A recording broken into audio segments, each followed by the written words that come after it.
One of the earliest Latinas making an impact socially and politically was Dolores Huerta. While she made her first mark in politics in 1955, co-founding the Sacramento chapter of the Community Service Organization, one of her most notable accomplishments came in 1960, when she co-founded the National Farm Workers Association with Cesar Chavez. Then in 1965, Dolores directed the UFW's National Grape Boycott, taking the plight of the farm workers to the consumers. The boycott resulted in the entire California table grape industry signing a 3-year collective bargaining agreement with the United Farm Workers. I'm one of the pioneers. I've been doing this work now for 50+ years, and so that gives you a certain amount of respect and influence maybe that other women might not have. And you know, I've been through the mill, so to speak. And so I think I have an advantage that maybe other Latina women do not have.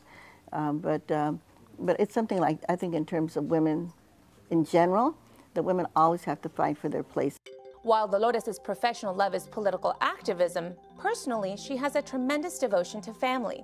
She is the mother to 11 children and was influenced early on by those closest to her.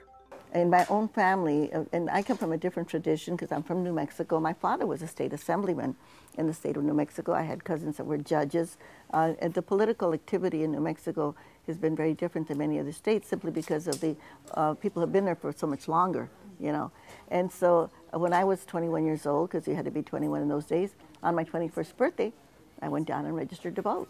I mean, to think of not voting is almost like a mortal sin in our family. You know, and that's the tradition. Dolores knows the influence of a woman in the family, and not only around the kitchen table, but also in the election booth. Whether again it's Latina or whites or African American women, is that when a woman in the family votes, the whole family is going to vote.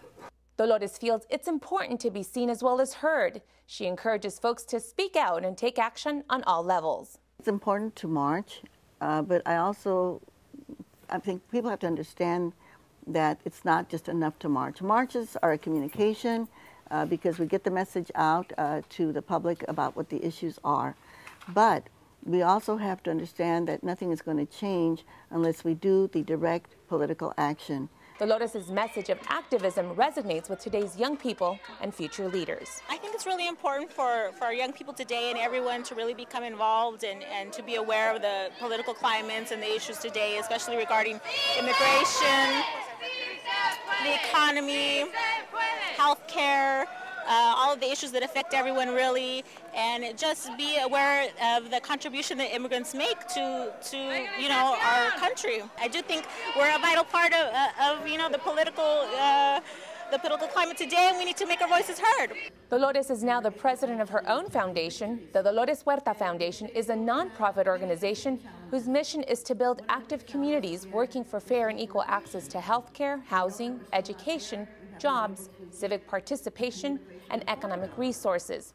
The group focuses on disadvantaged communities and puts a special emphasis on helping women and youth. In the last election we did in Arizona, we did a Latina to Latina voter outreach, and it was really incredible. And there were college kids, mainly Latina college kids and Latina organizations, and they didn't tell people who to vote for. It was just Latina to Latina. And it was just incredible the amount of voters that they were able to get out. And so it has been shown that when people have their own peers call them, maybe in their own language or of their own peer group, whether it's labor, I guess it's been shown for the religious community, but definitely if you have Latina women calling Latina women and explaining to them how important it is for them to vote, it's like somebody is making a specific or request for them, and they do come out and they do vote. And we know that we can't have a democracy unless everybody votes. This is the foundation of our democracy, is people voting. Dolores is proud of her legacy, but that's not enough.